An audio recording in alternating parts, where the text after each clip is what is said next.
Ever noticed how so many people, hindi some, I'm gonna go off script for that word, dress up for Sunday Mass like it's a fashion show? Apparently, it's top 3. Kasama na dyan ang SONA and awards galas. Yeah. Makes you wonder why. Are we really religious? Or are we just scared of our religious auntie side eye? Or maybe we are religious. If it's Saint Laurent.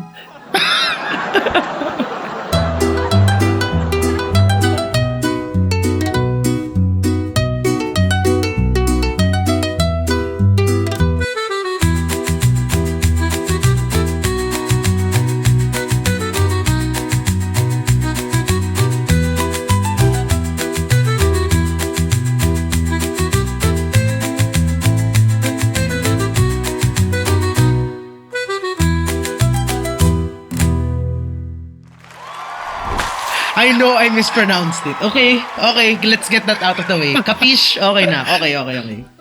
Go. YSL, yari sa Laguna. Anyway, in the Philippines, church going isn't just a faith practice.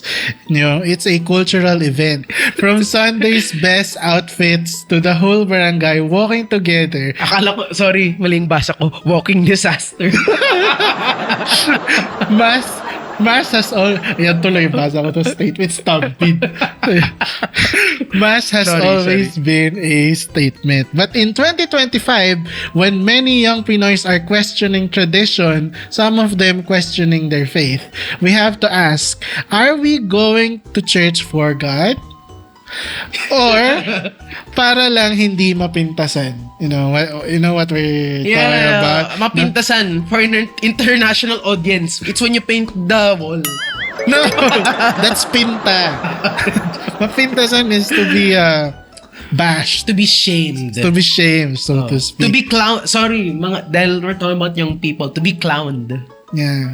Maybe our audiences are asking, why will I be bashed or clowned or shamed if I don't go to church? That's because in the Philippines, it's very ingrained to go to church. Really? If you don't...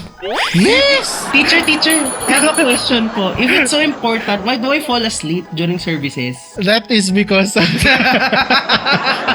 I really have to answer that?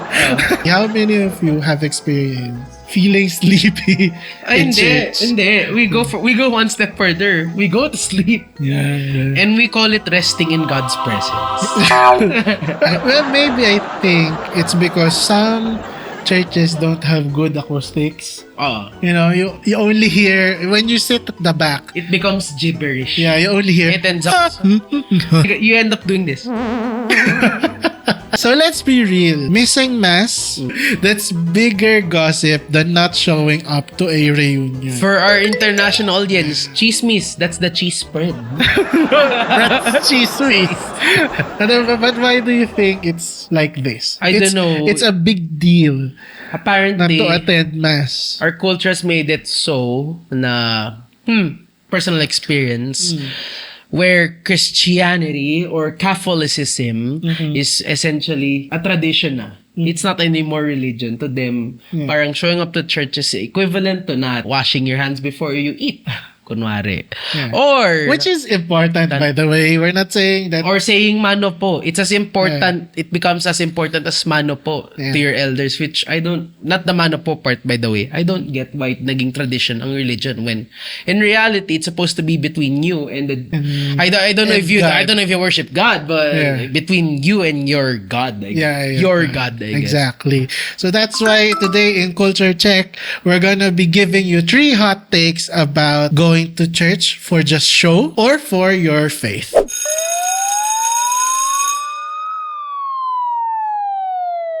So, Catholicism has been baked into Filipino life since the Spanish colonization. Buenos buenos dias. Bonjour! Ay, sorry. Old El Paso. Mexico, Pampanga. I just have to reiterate, we have been a colony to more than a few nations. So, Spanish colonization. Yeah. Back then, Mass wasn't just an attendance of faith. Or wasn't just faith, rather. Yeah. It was the social roll call. Not it was the social roll call. Everyone in town showed up, and if you didn't, people noticed. Attendance check, Yeah. so to speak. So that's why it was so important back then and it's still so important right now. But yun nga, nagagamit na siya bilang weapon. It's being weaponized. Actually, speaking of weaponized, diba, back in the day, I don't wanna say it applies now kasi it might offend some people, but back in the day, Catholicism was actually a weaponized thing against yung mga colonized Filipinos. Religion was used to keep everyone in check. It was made sure na everyone obeyed, and it was used to keep us under control of Spain. Kasi remember back in the day, yung mga preachings, yung mga masses, people did not understand jack. If you didn't know, by the way, kasi not everyone knew Spanish. Since the common Indio back in the day wouldn't understand what the preacher or what the priest is actually saying.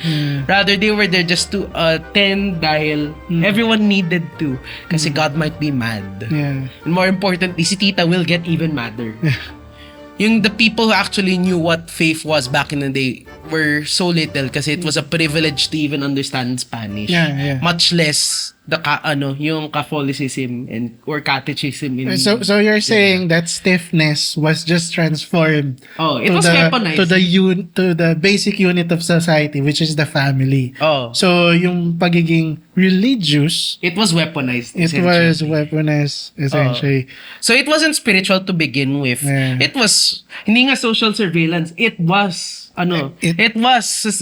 surveillance, national surveillance din. Still is today a bit. Actually, depende. I don't want to call out any of your churches, but if you get spotted. But fast forward to now, and the tradition is still alive. Alive and well, awake, enthusiastic. I'm alive, enthusiastic. I'm alive, alert, awake, enthusiastic. Okay. So the tradition is still alive up to today. Sunday church is still a mini fashion show. Right behind Sona and Awards night. It's a family. Right in front pala, kasi weekly Yeah, and it's a family day. And sometimes, a soft launch opportunity for your crush. Berkshire Shesheharo Actually, TikTok even has memes about people acting holier once the priest walks in. Hindi, just like the video you sent me. Mga palasimba pero ang sama ng mga ugali. Mga kayo, may araw din kayo!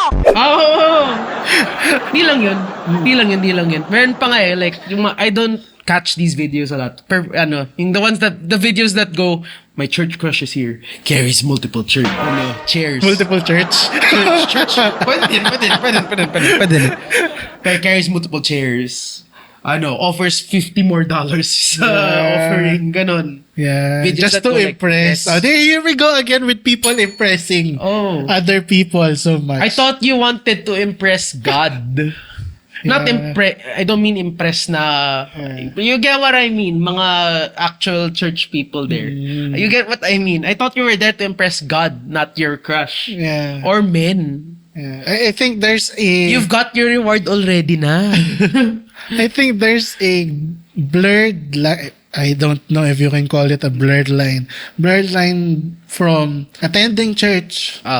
Because it's important for you and God is important for you. And the other part would be I would attend church so that I could showcase who I am. I think that there's a blurred line there. And sometimes they overlap.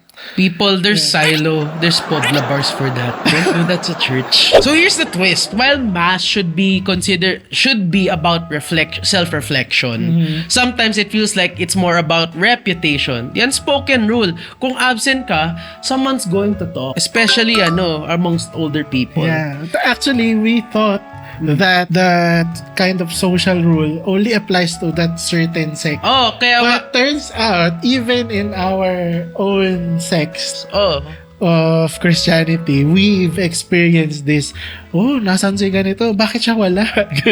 Dude, as early as 9, I would have friends. Ba't wala ka ng 12 p.m. service?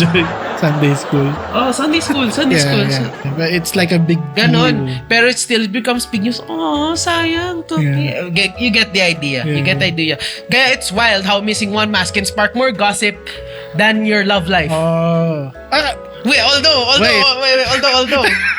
although missing the mass can also spark furies about your love life. Yeah. Unfortunately. And sometimes your love life alone can spark more gossip in mass. Yeah. More than it sparks gossip sa water dispenser ng office mo. Maybe the bigger question is, do we go to church to connect with God or to connect with others?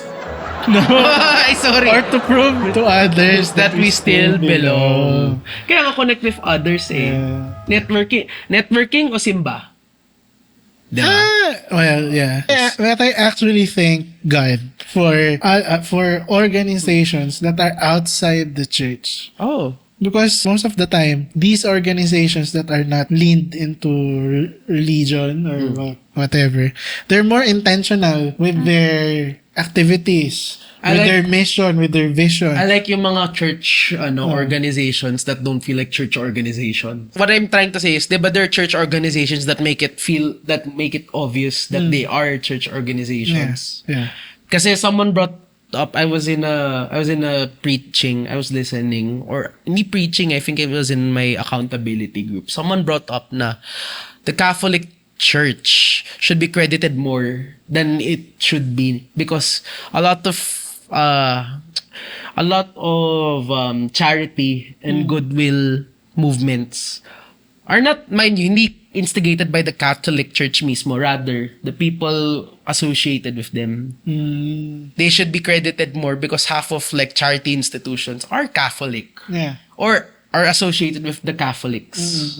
They ought to be more credited. Ayun, naalala ko, it was a preaching. Kasi, I don't know. And the there's church something, that was saying that what you've said is not a Catholic church. it was a Protestant church, mind you, a really small one. Pero, point is, they ought to give credit kasi they didn't, yung preaching was about greed and how being generous can be in itself greedy. Yeah. Kasi yung those charitable organizations, mind you, not instigated by the church, are not associating themselves to the church.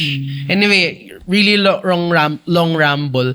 Ang point ko lang is, I like it when the organization doesn't feel like it's attaching itself too much to the organization. They just want to help. Yun lang yun. Yeah, they become more objective and reflective of how to deal with society and them as people of God. They're more practical. Yeah.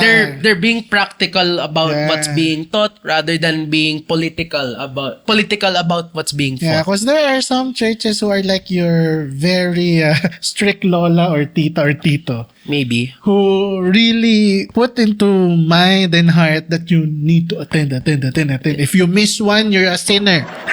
Ano ba yun? Practical o political?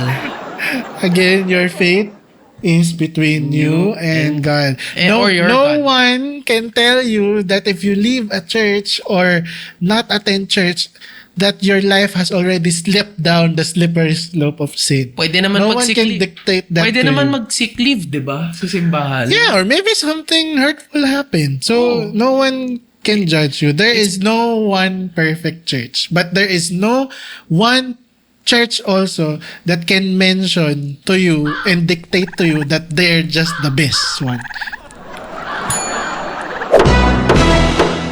So, what do you think? Are Pinoys really religious? Because I think so. Or are we just religious about keeping up with the appearances, keeping up with the Joneses, ika nila?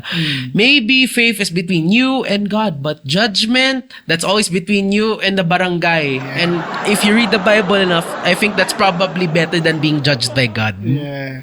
So if you have someone or you know someone who missed church this weekend or will be missing church for a month or whatever, don't judge them because their faith is between them. It's not and- your faith, Yeah. it's theirs. It's not your matter to deal with. So maybe something happened. open. Be mindful of how you think of other people. So anyway, that's all the time we have this week to keep you in tune with Filipino culture.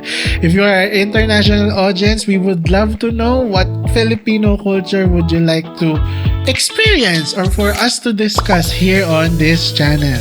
So we'll see you again next week here on Culture shock. Culture Check.